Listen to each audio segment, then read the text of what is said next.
Çiçeğin bilinci deşten berfin Denge kahramanان te bivîno bijin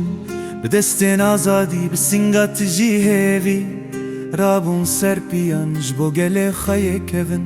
Her dilopek xwîn li ser axa pîroz Nîşana berxwedanê ye ji bo siber rojek rojisan Şervanên Kurd bi dilekî mezin Li ber dijmin sekinîn bêtirso berevîn Şervanên Kurd bi dilekî mezin ji bo rûmet û axa xwe can didin bêxemîn Ew ne tenê leşkerin ew rûhê welatin ew soz azadiyê ne ji bo her dem û salan Di nava gür û dumanê de ew dimeşin pêş tirs di dilê wan denîne Ew her dem geş bi çekên xwe yên kevin lê bi baweriyeke xurt Parastin her gundekî her keverekî Kurd Dayikên wan hêvî darin zarokên wan li bendê ne Ku rojekê aşitî were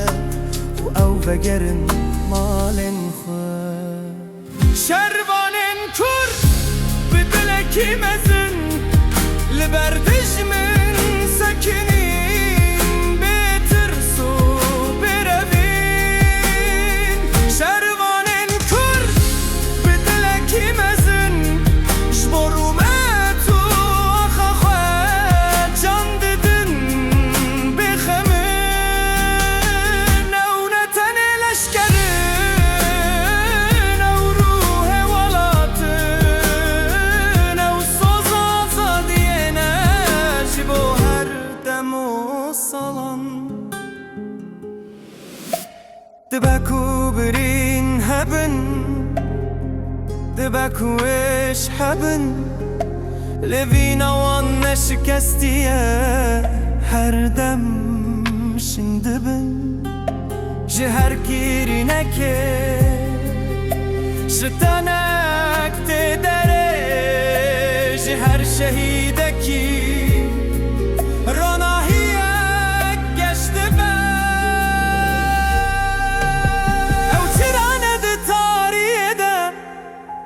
ew hêvî ne di dilan de